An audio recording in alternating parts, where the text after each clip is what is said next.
Hello everyone, so in this video we are going to discuss about measures of dispersion. A measure of variability or dispersion of a set of data is a number that conveys the idea of spread for the data set. So in the previous discussion that we have about the measure of central tendency, it is all about the types of average, and that is the mean, median, and mode. So in this time, to measure the spread of dispersion of data, we must introduce statistical values known as the range, standard deviation, and the variation. So the range measures the distance between the largest and the smallest value, and as such give us an idea of the spread of the data set.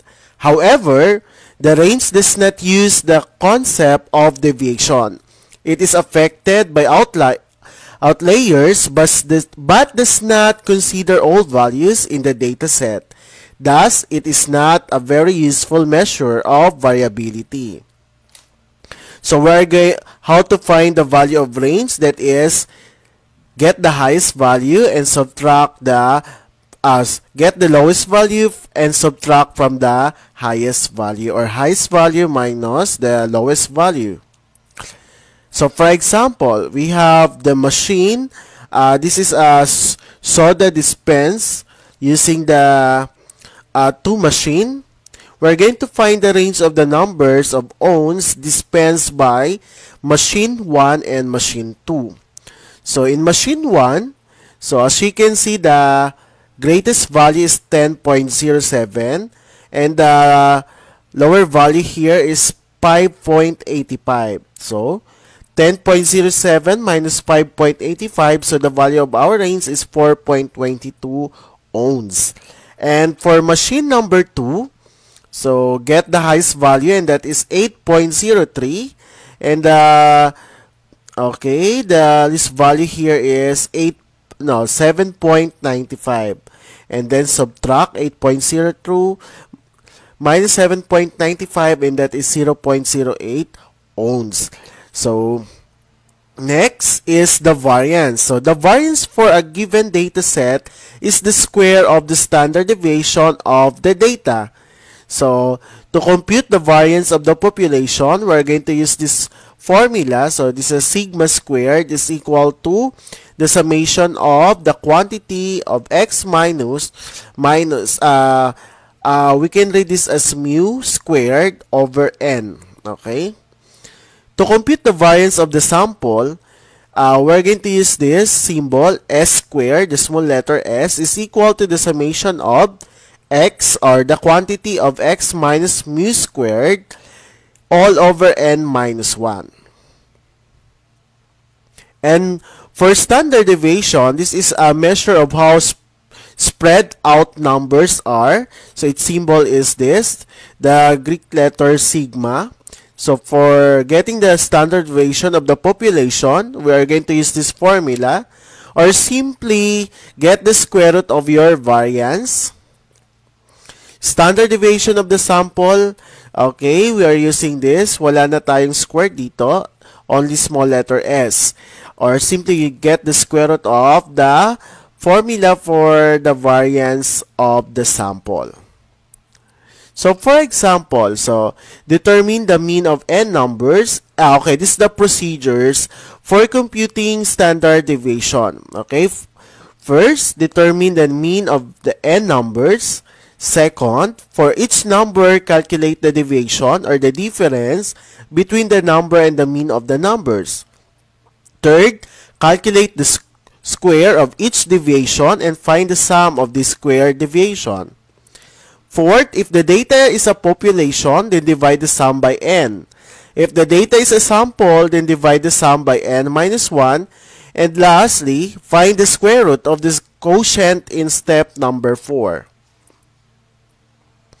So the following numbers were obtained by sampling a population: 2, 4, 7, 12, and 15. So first, find the mean of the given data set. So paano kinukuha yung mean? So add the given data set and divide by the number of the given data set. So 2 plus 4 plus 7 plus 12 plus 15 divided by 5, that is 40. 40 divided by 5, so that is 8. So ibig sabihin, the value of our mean is 8. And for step number 2, we compute the variance. Since this is a sample, so we're going to use the formula for getting the variance of a sample data. Okay, so we're going to subtract. So isa-isa natin gagawin.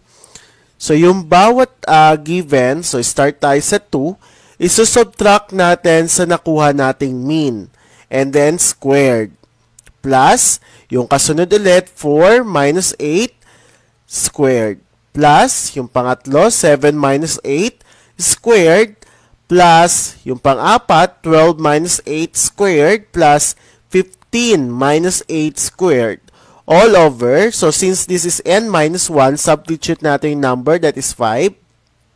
So, 5 minus 1. And after that, using your scientific calculator, so, the result here in your numerator is 118. So, yung denominator nyo ngayon, magiging 4 na lang. Bakit? So, yung n minus 1, since 5 sila, minus 1, that is 4. So, therefore, the variance is 29.5. Ngayon, to get the value of our standard deviation, since this is for sample given data set, so we're going to use this formula or simply get the square root of your answer sa variance natin. So, square root lang natin yung yung variance natin para makuha natin yung standard deviation nyo. So, square root of 29.5, that is 5.43. So, ganyan lang pagkukuha ng variance and standard deviation. So, una, kunin nyo muna yung mean value nyo. And then, so, titingnan nyo yung given problem kung population or sample, and then you can decide what formula you are going to use. Since sa problem na to, sample yung given na data set, so therefore, ito yung ginamit nating formula. Okay? So, and after that, pagkakuha ng variance, kunin nyo lang yung square root, ng variance nyo, and then, that is your standard deviation. Another example, okay, like for example, in this situation, so paano ba natin ma-apply si standard deviation? In this, this is the application on how you are going to apply standard deviation. Kadalasan ginagamit rin siya kapag sa mga honor student, lalo na kapag tie yung average nila. So, ang ginagawa dyan para ma-break yung tie, they're going to compute using the standard deviation. So, kung sino mas mababang standard deviation, ibig sabihin, nandun yung consistency ng grades, so siya yung panalo. Or siya yung mas mataas dun sa kakompete niya. Okay, so, like for example, in this problem, a consumer group has tested a sample of 8 size D batteries from each of the 3 companies. The results of the test are shown in the following table. According to this test, which company produced batteries for which the values representing hours of constant use have the smallest standard deviation? So, here's the given. So, the first company, the Ever So Bright, so given the hours of constant use per battery, so meron tayong 8 batteries, 6.2, 6.4, 7.1, 5.9, 8.3, 5.3, 7.5, and 9.3. And for the second company, Dependable, 6.8, 6.2, 7.2, 5.9, 7.0, 7.4, 7.3, and 8.2. And for the third company, the given hours are 6.1, 6.6, 7.3, 5.7, 7.1, 7.6, and 7.1, and 8.5. Ngayon, kukunin natin yung standard deviation ng bawat company. Okay, ng bawat company. Okay. So, first, yung Ever So Bright. So, paano natin kunin yung standard deviation? Of course, kunin muna natin yung mean or yung average nila. So, Add lang natin yan, then divide by 8. So, the answer is 7. After that, so, after natin makuha yung value ng average ng batteries or yung mean value natin, so, proceed tayo sa pagkuha ng standard deviation. So, direct na natin. So, ilagay na natin yung square root niyan. So, isa-isahin nyo, i-subtract sa mean value.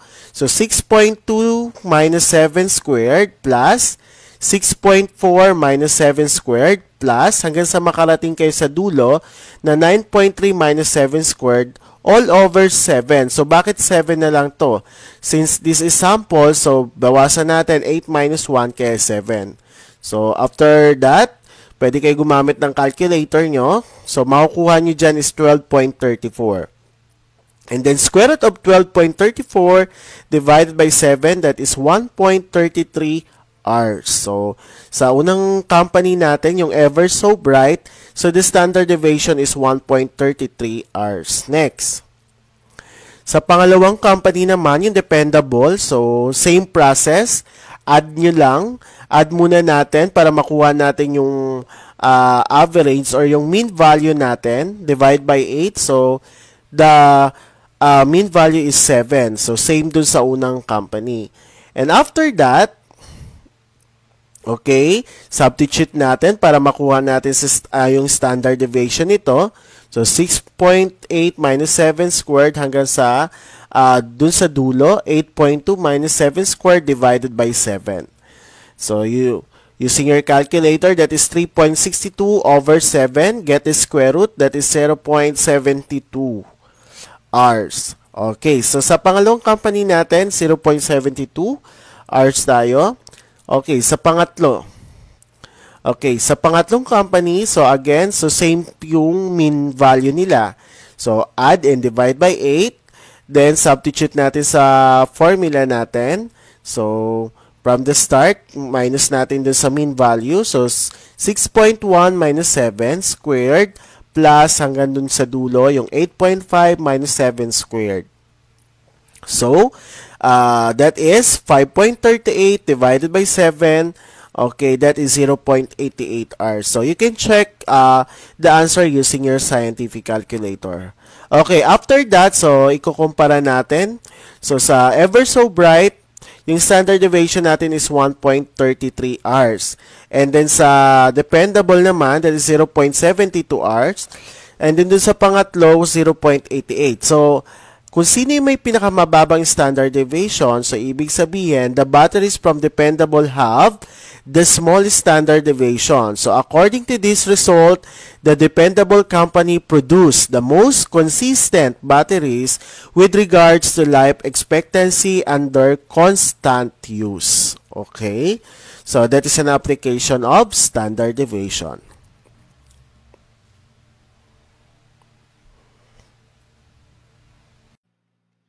Thank you for watching this video. I hope you learned something. Don't forget to like, subscribe, and hit the bell button para updated kayo for more video tutorial.